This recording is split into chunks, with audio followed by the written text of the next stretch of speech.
What's going on, guys? Check it out. Look at that. See that? Wind Rider suit. Come on with it. Look at that thing. Y'all check them out. windrider.com/Dangle Nation. Code DANGLE10 to get 10% off. Roger and Real, where we at? I'll tell you, we're in West Texas. We are in West Texas. Listen, I know we say it a lot. Texas, I know that Michigan's the land of 1,000 lakes, but I swear Texas is too. So we go north a lot. We go east a lot. We go south sometimes. We've never been west. So today we're going to head out west. Well, we're headed west. We are west. And today we're going to talk about, hey, what's some simple ways that you can get on your first crappie? We're going to try this lake we've never been to before, and I'm going to go through a myriad of tips, techniques, and styles that you can use to get on your first crappie. Guys, let's get on the boat. Let's get to it. All right, guys, so step one, when you're trying to figure out where the fish are, my first tip would be figure out the lay of the land. So right now what we're doing is looking at the graph, trying to figure out, okay, where do we want to hit? How deep is the water? Where are the prominent structures at? The prominent terrain features? And a lot of this involves e-scouting, which Roger and Real is fantastic at. So this lake has state placed structures off of a finger that we want to try. So we're going to start there and try to see kind of what the fish are doing. The water temperature is 46, so they should be a little bit deep, but the deepest part of this lake is not that deep. So we're just trying to figure out the lay of the land. That's tip number one, is figure out the body of water. Figure out what's around, what's available, and then start to build from that. So let's head to spot number one and see if these structures are holding anything. Okay, so we're in the area that the structures are in. Now what we're gonna do is put the graphs that we have on side imaging. So this is a very side imaging heavy technique, but you're gonna use your graph and figure out what's over here and look for terrain features. So Roger and Real, he just found one. Are we gonna go to it? Yeah, I'm gonna hit this whole wall first. All right, so what he's did is, if you can see on there, right there, he just marked what he thinks is a good prominent terrain feature, whether it's a lay down, a ledge, anything like that. Right now in the winter, ledges and drop-offs do fantastic. Muddy bottoms do good. So just gonna cruise at a smooth little 2 to 3 miles an hour on side scan and just kind of mark a couple of spots. Typically you want to do this from the from the downwind through the upwind side. And the reason is, once you get to the end of where you're searching for, you can spin your boat around and your spot lock needs to be into the wind, so you can stay in the wind as you come back across all those spots. So let's keep marking a couple, see if any of them are holding anything.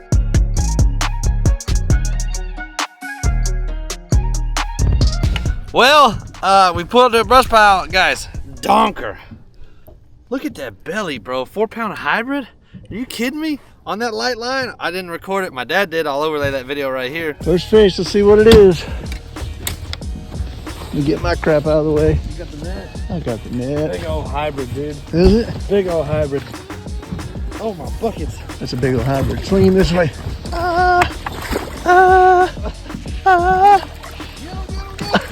It's hard to do with a camera, man. Holy cow. Dude. That's a big hybrid. Holy cow. That's a big fish. Dude. Dude. Hey, we're trying to find a crappie, sir. Hey, it's like a crappie, but bigger. Dandy. Yeah, crazy fight, right? Man, all right, let's get it back in the water here. And I will keep y'all on the rest of the day. I promise. I promise to keep you on my chest. There you go. There you go. Got him. There you go. Feels like a crappie. Yeah, you need the net? No. Let's see, Roger and Real coming in clutch. First slab crappie. Come on with it. On the doggone new lake. Look at that. Wow. Good one. And what technique were you using? Just gliding it across top of these rock piles. Just ever so slightly. Water's 46 degrees. They're laying on the bottom. Yep. And just floating it right across top of those rocks and just barely tickling it. Tickling it. Tickling it. That's a new word. Let's let him go. What's the jig you're using? 1/8 ounce, hand tied, white and short truce, slab syndicate. There you go. All right, let's get him back in the water. Okay, so how did we get to that catch? So tip number one for y'all guys, figure out the lay of the land. So the first thing we did is we came into the lake. We did a little bit of e-scouting beforehand. Roger and Real is fantastic at that. It's his bread and butter. I will always commend him for the e-scout that he does. And what that means is get online, look at any type of topographical map that you can of the body of water that you're going to, if it's available. And just kind of look at terrain features, look for fingers, look for drop-offs. Go on Google Earth and look at the lowest level the lake's ever been. Look for structure that fish might be holding to. So figure out the lay of the lake, and then once you get on the body of water, put that to use. Go check the spots that you think that they're at. We are actually in the deepest part of the lake right now because historically, this time of year, with 46-degree water temperature, those fish are going to be low, they're going to be deep, and they're going to be in the mud. And look at that. We found a rock pile. We came up to the rock pile, dropped down to it, took 2 or 3 casts, but we did find the fish, drag it across their face, and then you saw Roger and Reel pulled one into the boat. So tip number 1, figure out the lay of the lake, figure out terrain features that you want to hit before you step foot on the lake. If you can't do that, once you get to the lake, use your graphs if you have them, or if you can get a physical map, and just look for any type of terrain that you typically find fish in. So cold water, deep, small structure. All right, guys, let me throw you back on the chest. Let's see if we can find some more. All right, guys, so we have e-scouted. We came to the actual lake, we used our graphs, we picked out a couple spots we want to hit. So now what gear are we going to use? So this is just 3 common setups that you see in the crappie community that they catch fish. They're just known to catch fish. And so I'll start with the one that most of y'all are familiar with, which is the slip cork rig, guys. So how this is set up is on your line, you have a bobber stop. So it could be the threaded kind, it could be the rubber kind, or it could be the plastic kind. So the plastic ones are my favorite, and they look like this. So they're just little plastic pieces of plastic that have little holes in them, and you thread the line through it. I find that those hold the best on fluorocarbon line. The threaded tie ones hold great on braid as long as you cinch them down, and the rubber ones do good as well. So you have your bobber stop, then you have, I use an indicator bead, so there's just a little bead right there, and it's just so you know where the stop is when you cast it out. Then you have your bobber. So the bobbers that I use right here are actually, I'll let y'all give you a little preview. That's coming soon, guys. So this bobber right here, it's a 1-inch bobber, and it is the tournament style, so it has the brass insert on the end there. And then after the bobber, I have a 1/8 ounce swivel weight. So the 1/8 ounce swivel weight I think is incredible when it comes to performance underneath the bobber. So it'll keep that jig down in the water, but it also swivels. So I have braided going to the swivel, and then from the swivel down, I have fluorocarbon, and then underneath that you can put a 1/16 1/8 ounce jig, a hook, and a minnow, whatever you want as far as your tackle goes. I typically run it with a jig, but you can use a 3/0 or 2/0 long shank Aberdeen hook and hook minnows with it, and that works really good. The next setup I have, and this is the one that y'all see us use the absolute most, is simply just an 1/8 ounce jig head with your preferred body on it. I love these Therapists by Spin Commander. Not sponsored or anything, but I just think they're fantastic. And then about 8 to 10 inches above that, I actually tie a knot in the line. Never had an issue with it for those that are going to comment below and talk about it. But I tie a knot in the line, and then I put a number 7 split shot above that. So the whole setup, when it's on that weight, looks about like that. So you have your weight and you have your split shot. And the reason I do the weight is you cast in, and that split shot comes down first, and you stop it, and that jig swings around like that, and it helps put some motion in that jig's tail. And I'm telling you right now, if you're doing the pendulum technique, that is a fantastic setup to get some motion and catch the eye of the fish you're trying to go after. Now the next setup is also one that you're gonna see a lot when it comes to crappie fishing, and I love using them. It's your hand-tied jigs. So Cade, this is one of Cade's jigs that he tied for me. It's one of our viewers. I always like to show appreciation for viewers that send us stuff. Cade actually made these, but hand-tied jigs are fantastic. You can get them in a varying amount of sizes. You can go 1/8 ounce, 1/4 ounce, 1/16 of an ounce, all kinds of stuff. So this is a 1/16 of an ounce jig, hand-tied jig. It has a sickle hook on them, which I love the sickle hook. And then this one is actually attached to 8-pound braid. So braid is hit or miss. It's really preference on whether you like braid or fluorocarbon. I generally lean towards fluorocarbon, but I'm experimenting with braid here recently because I want to see how it goes. Now, when it's this time of year, sometimes we're going to fish at shallow water.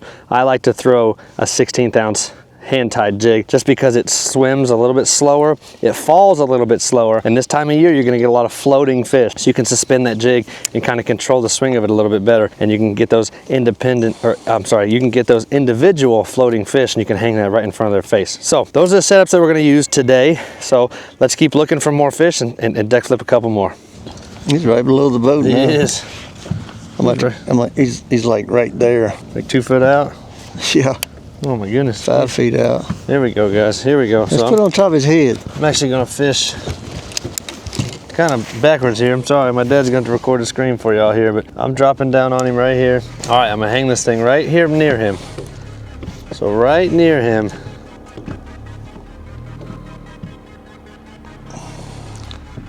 Here we go. Guys, I got that fish. You got him. Got that fish, guys. Good one, too. And I'll tell you right now, that dandy. thing is a dandy. Look at that fish. Oh, man. That is awesome, guys. So there you go. You watched me drop down to him. Cade, my man, does that look familiar? That is a viewer sent in jig. Old Rods and Reel found it, guys. We sniped it. Beautiful fish, thick, right here at the mouth of the creek. So, thank you, sir. Thank you, Rods and Reel. We'll find another one. We're gonna find another one, guys, but golly, that's beautiful. Let me put y'all back on my chest. We are gonna take some pictures here, and then we're gonna get this joker put back in the water. Fantastic fish. And guys, I want you to note, how many casts did that take, Dad? About Count 'em on the video, at least 7. About 7, 8 casts. He went at dead stick right above him. That's right. Let's weigh that fish. He's fat. Sometimes, guys, we're gonna weigh him real quick. What's the Sometimes, length of guys, it? these fish, they take 5, 6, 7, 8 casts. I mean, that's just how it goes. So unofficial measurement, about 13 and a half or so. 13 and a half, and then we're gonna get a measurement real quick for y'all. So here, let's see. He's probably a pound and a half, maybe. He's fat. He is a chunker. Hold on. Oh. All right, here we go, guys. Moment of truth. 152. Yeah, I said a pound and a half. Isn't that something? Right there, 158 when you turn it around. All right, guys. I'm gonna get a couple of pictures here. All right, guys, we got some pictures. We got some footage. Let's let this girl go back into the lake where she belongs. Oh, yeah. All right. There she goes, guys. Man, that don't get old. Thank you, sir, for finding that fish. But guys, that's how you snipe them. Let's go. Get another So one. you hang over it, drop down, catch it. He says there's another one. Let's get on it. I'm gonna come around. I'm gonna let you do your thing, sir. And we're just gonna watch. We're just gonna watch in amazement. So fish, jig. So see how that jig's a little bit dimmer than that fish is? That means he may not be on the right plane, but that doesn't mean the fish can't see it. All right, here we go again. And guys, that fish is 4 foot in front of the transducer here. He's 4 foot out, and he's 12 foot deep. So here we go again, dropping down. And now see, parking on his nose. There we go. So what we're gonna try to do here is dead stick it. So what he's gonna do is dead sticking is when you hang that jig right over that fish, and you just hold it there until that fish gets so fired up, he just inhales it, which I think he's starting to meander a little bit. So let's try again. What I want to highlight here is it's okay if it takes you 6, 7, 8, 9 casts. This time of year, that's totally normal, guys. Like we told you, these fish have been gorging. There's shad all around him. He's been eating. Let's jump back in here. Let's see what we got going here. Jeez. All right, guys, so you saw there on that one specifically, we were dropping down to that fish, and that's sniping, so you drop down to it. The tips for sniping crappie or finding individual crappie, the tips I'll leave you with are to, if they don't bite really quick, downsize your jig, and then also stay above the fish. Don't go below the fish, stay above the fish. A lot of y'all may not know this, especially on this video. Crappie eat upwards, they attack upwards. Their eyes are situated on their head that they see best up, so it's very, very, very, it's very rare, almost non-existent that a crappie will eat downward. They'll almost always attack upward. And then the third thing when you're sniping fish is to stay away from touching them. You saw when we touched them, the fish, they bolted down. So just stay above them, stay slow, don't touch them. All right, let's go to the next spot.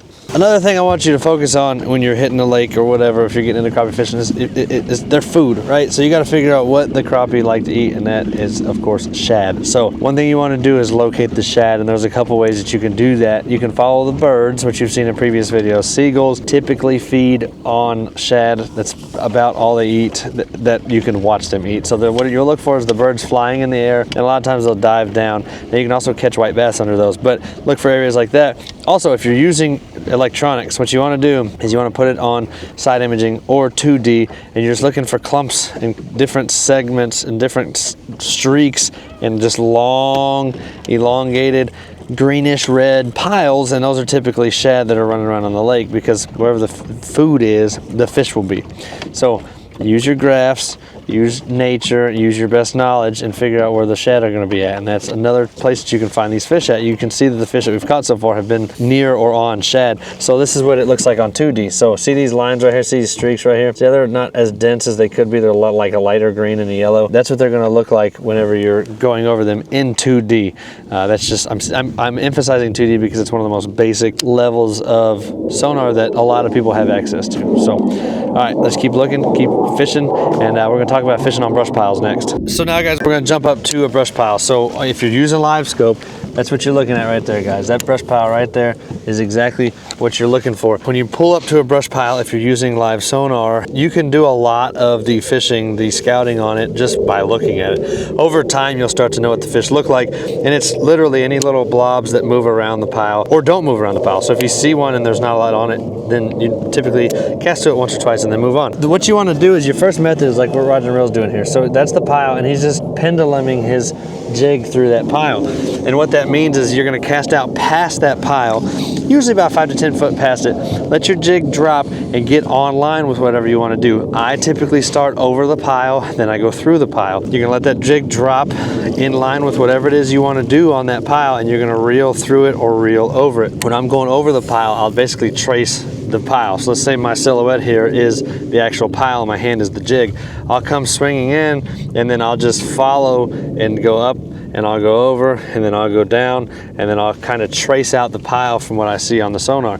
Now, if you don't want to do that, you can do just going through the middle, and that's when you cast out and you just drag through the middle, which I don't know, which method are you doing right now, Sarah? I'm in the frustration method right now because so there's the pile, guys. His jig, he's going right through the middle of it, so he's just drifting to it. So there's no real outline going on. You're just kind of zipping through there, just trying to see if anything moves, and that's what you're looking for on the pile, is any type of movement. And as you get more versed in using this type of method, you'll learn what they look like, and you can tell what they are and are not on there. If you look at a really long blob, it's usually a catfish. What you're specifically looking for with crappie is these blobs that look like footballs, kind of elongated circles like that, and they'll be hanging out on brush piles. Now, the third method that you can use on brush piles is called dead sticking, and dead sticking is exactly what it sounds like. You just pull up over the pile, so you get your transducer here. So we use a transducer, and you just get that pile over or underneath that, or within length of your fishing pole. So if you're using a 10-foot pole, you keep the pile at 10 foot. If you're using a 7-foot pole, keep it at 7 foot. And you're simply, guys, dropping that jig straight down into or around the pile, and you're just holding it. That's it. You're just gonna hold it right over the pile. You're not gonna do much more than just hold it on there. Now, one thing that I like to do is I'll get down to depth, and you'll see I hold the pole like this a lot, and what I'll do is I'll take my finger and I'll just bump the top, and what that does, especially on these outlaw poles, is it'll make that rod tip jump a little bit, and in turn it makes that jig jump a little bit. Sometimes, guys, that's all it takes. So if you hear people talking about dead sticking is just hanging the jig near or on the fish's face. And then just those little micro movements or something that we find helps seal the deal a little bit better. You saw on that fish that we sniped earlier, casting to it a couple times didn't really result in anything, but we pulled up to it, we dead sticked over it, and as soon as that fish saw it, remember what I said from the last tip, we kept going upwards because fish eat up, and he hammered it. You can do the same thing on brush piles. But this time of year when water temperatures are this cold, they're usually gonna be pretty deep, and they're usually gonna be sporadic and spread out like they have been today. So keep that in mind when you're fishing specifically for brush piles. Well, back at the boat ramp, guys. I hope that you picked up some tips today. I don't want to give you too many to get you kind of overwhelmed, so make sure to smash the subscribe button, because the next video like this with all the tips that I can think of are going to be in shallow water / in creeks, so make sure you smash the subscribe button so you don't miss that.